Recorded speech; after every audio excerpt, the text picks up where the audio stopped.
Shalom semuanya, hari ini saya akan mengerjakan tugas agama yang diberikan oleh dosen saya. Tapi sebelumnya izinkan saya untuk memimpin doa terlebih dahulu.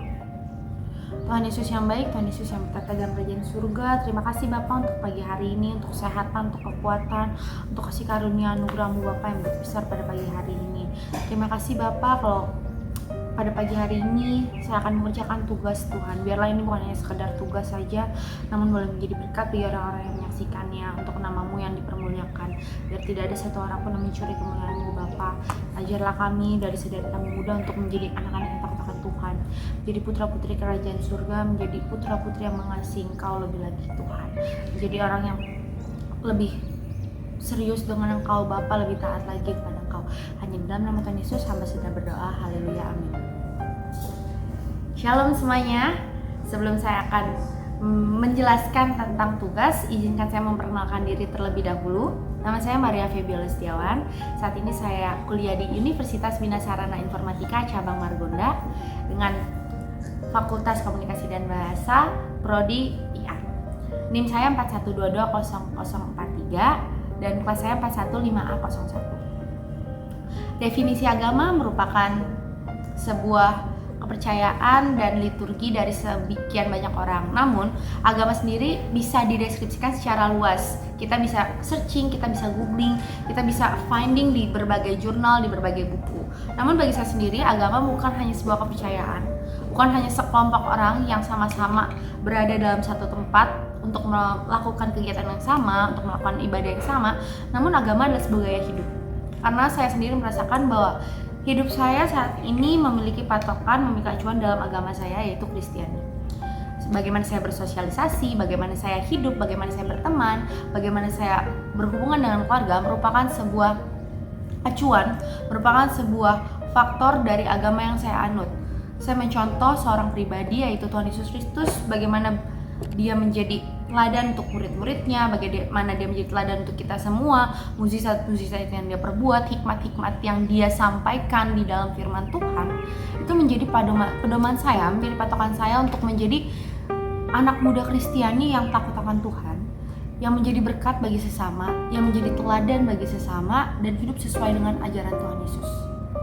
Bagaimana saya bekerja, bagaimana saya kuliah, bagaimana saya berteman, semua beracuan dengan apa yang Tuhan Yesus lakukan, dengan apa yang firman Tuhan sampaikan. Sehingga agama bukan hanya sebuah kepercayaan, bukan hanya sebuah liturgi yang dilakukan setiap hari Minggu, namun juga gaya hidup kita setiap harinya, dari hari ke hari, dari minggu ke minggu, bulan ke bulan, tahun ke tahun. Apakah setiap hari hidup kita berkembang atau tidak? Apakah kerohanian kita semakin meningkat atau menurun? Apakah kehidupan kita semakin seperti Tuhan Yesus atau tidak?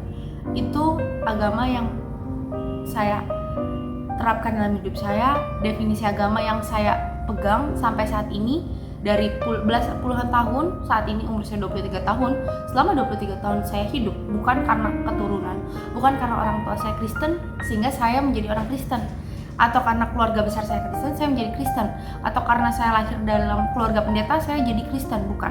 Tapi saya sendiri merasakan bahwa begitu banyak kasih karunia Tuhan yang nyata di hidup saya, begitu banyak kesaksian yang dapat saya sampaikan, yang dapat saya ceritakan. Bahkan dosen saya juga berkata bahwa sampaikan bagaimana manfaat agama. Saya nggak bisa menyampaikan manfaat agama secara pointing, secara 1, 2, 3 dan lain sebagainya, karena manfaat agama itu, agama yang saya jadikan gaya hidup itu sangat dahsyat. Saya bisa ada sampai hari ini karena Tuhan Yesus.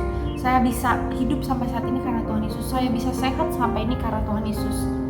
Sepanjang 23 tahun hidup saya, begitu banyak problem yang saya hadapi, begitu banyak badai hidup yang saya hadapi, dari kesehatan, dari keluarga, dari ekonomi, dan banyak, bahkan pekerjaan, bahkan kuliah. Saya mengalami semua badai. Bukan kata orang, bukan kata pendeta, bukan kata siapapun, tapi saya mengalami badai hidupnya. Dan kalau saya nggak jadi orang Kristen, kalau saya nggak kenal Tuhan Yesus, saya nggak akan bisa ada sampai hari ini kalau bukan karena Tuhan Yesus. Jadi manfaatnya banyak banget. Manfaatnya yang paling bisa saya ceritakan saat ini, saya bisa ada sampai hari ini. Kalau bukan karena agama Kristen, kalau bukan karena Tuhan Yesus, saya nggak ada. Sedikit kesaksian yang boleh saya sampaikan. Jadi pada saat umur saya 10 bulan, lebih tepatnya sebelum umur saya 10 bulan, saya lahir memiliki kebocoran di dalam katup jantung saya. Jadi ada beberapa cm, beberapa sentimeter di katup jantung saya ini mengalami kebocoran, tidak tertutup sempurna. Dan itu baru boleh dioperasi, dia lakukan tindakan setelah saya berumur 1 tahun atau tahun-tahun yang akan datang. Mengingat saat itu saya masih terlalu kecil. Namun di umur saya yang 10 bulan, saat itu saya tersedak susu. Dan saya langsung henti nafas. Saya tidak bernafas, saya tidak bisa bergerak apapun. Di atas tubuh saya sampai bawah tubuh saya itu biru semua. Badan saya biru.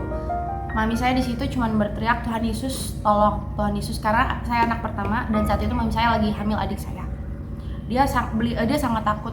Dia benar-benar khawatir apa yang akan terjadi dengan saya karena saat itu saya 10 bulan, masih merah, masih kecil banget dan saya benar-benar biru, saya nggak bisa nafas. Tapi setelah kejadian itu saya dioperasi beberapa hari.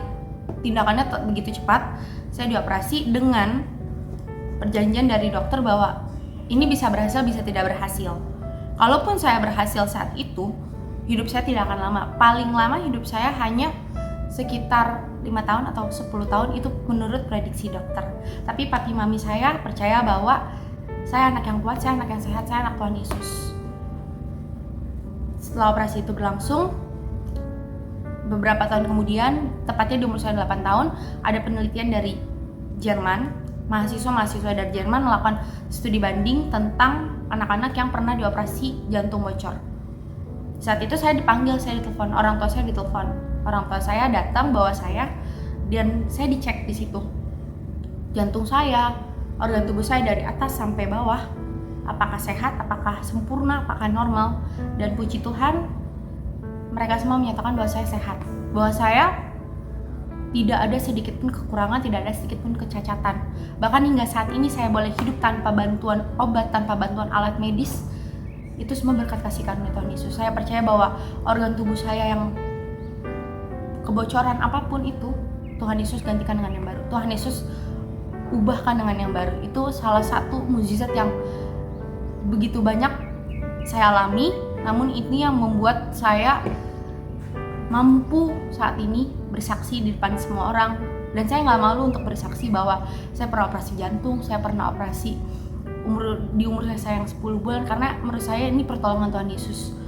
Obat medis memanglah alatnya, tapi kalau Tuhan Yesus tidak bekerja, Tuhan Yesus tidak berkehendak, saya tidak akan ada sampai hari ini. Itu salah satu hal yang membuat saya tetap kuat dan semakin percaya bahwa Tuhan Yesus benar-benar ada dan nyata dalam hidup saya.